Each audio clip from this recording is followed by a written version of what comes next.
Now let's speak about the CFR meeting.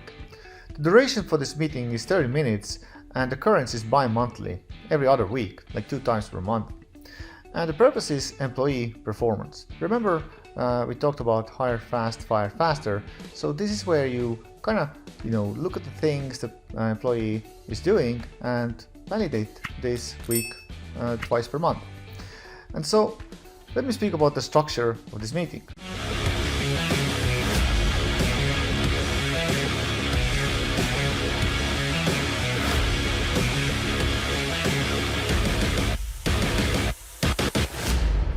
The CFR stands for Conversations, Feedback and Recognition. It's one of the most important meetings Circle Lead can do, because the purpose of this meeting is to keep your employees performing on different areas, to solve their issues and problems they are puzzled and dazzled with, help them to come up with better solutions and ideas, and build culture and build taking ownership and self-leadership. Keep people improving themselves, because if you want to have a 10x company, you should have a 10x people. And they need to constantly learn from their actions and also study different courses and books. So let me walk you through the whole SOP. You can also find it from the members area. So frequency here is mentioned. Before the meeting, team lead gathers information about the person's KPI or OKRs previously recorded in meeting notes. And I recommend actually to do a Google Sheet where you can have these questions on first column, and the second column is a date when you had this conversation with them, and then you can make a notes on the conversation while then you can see the progress and trends through the every single meeting.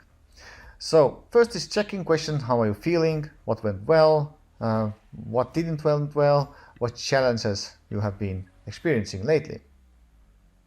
And of course, this meeting is not where you don't really judge anything on this meeting. You just capture the things. First of all, before you even start, I want you to understand that the most important thing for you is trust here.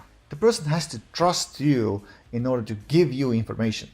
So you can even do some kind of ice breaking before, like something, give you something from yourself, like, hey, I had this problem, this, like how are you feeling? Hey, I'm feeling like tell them yourself first, like, how do you feel? I feel, for instance, that I had this problem today, and but this went really good.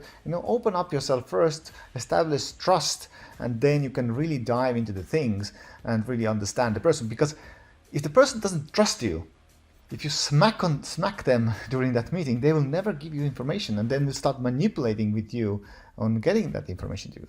So then we're going to move to the conversations and expectations. How are your OKRs coming along? What are the blockers that can stop you based where you're now? How likely to meet your objectives by the end of the quarter? Then we speak about metrics.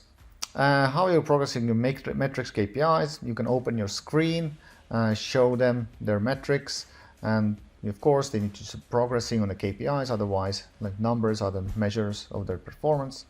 And of course priorities. I think that don't skip this. What you want to know here is that does the person really know how to prioritize work? And prioritization usually comes with ability to categorize tasks they have into specific categories, like maybe you have the best-selling products and not best-selling products. Maybe they have some maintenance tasks without everything will fall apart, right? Maybe you have some SOPs they need to follow a weekly basis. So what are the priorities and how they categorizing priorities? Training conversation. What have they been studying? And of course, if they haven't, that's a red sign. So you want to give them feedback that, hey, we need to start doing this. Here are some things I want you to go through, and blah, blah, blah. Leadership. Again, is there something that you should be doing different, better? How do you suggest we move forward? Like, you ask them to validate the answers they did here by themselves. And then, of course, you ask something, how can I do better? Any advice for me, please? And of course, what can I do to support you? Anything I can help you with? What I can be accountable for you next week, next time we talk? And what can I hold you accountable for next time we talk? Like, basically, here you're asking like permission to speak about these things next time, what was not so good. And of course, here's the feedback. Like write down your feedback about the employee based on inputs, on one-on-ones. Like gather all this information they answer here into somehow. It's up to you how you do it, and just gather this information and write down tips. Write down the things you noticed, and of course, think about the things like what does the employee do well that makes him or her effective? What's the one thing that moving forward the employee could change or do more that would make him more effective? What do you need from me for you to be successful? So think about these questions. And of course, recognition, gather information from monthly peer-to-peer feedback or just wins or high fives in Slack. Like try to find some things that the person has done well, and of course share your own experience with the employee that's notable, and don't forget to say thank you. By the way, this is a really important area here.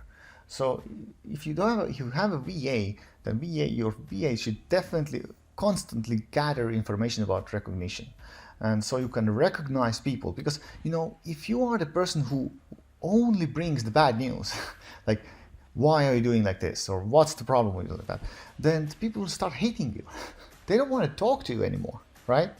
So you have to have a friend. You kind of need to have this, you also need to recognize people and give them like slack and give them some good news, and like they, especially Filipinos, they love that. They want that. They want the boss to recognize them. They crave for that. So if you are only person who speaks about what they need to improve, then and never ever recognize them for anything, then it's not a good thing. So recognition. Make sure you try to find out good things that they have done and recognize at least somehow. If you don't have any VA who can gather some recognition for you, so don't skip that. And of course, the point here is that if you do this constantly, this whole one-on-one, then you should start seeing trends. So that's why I recommend using Google Sheets, where you can make notes or grades to these answers somehow, and then you can capture trends.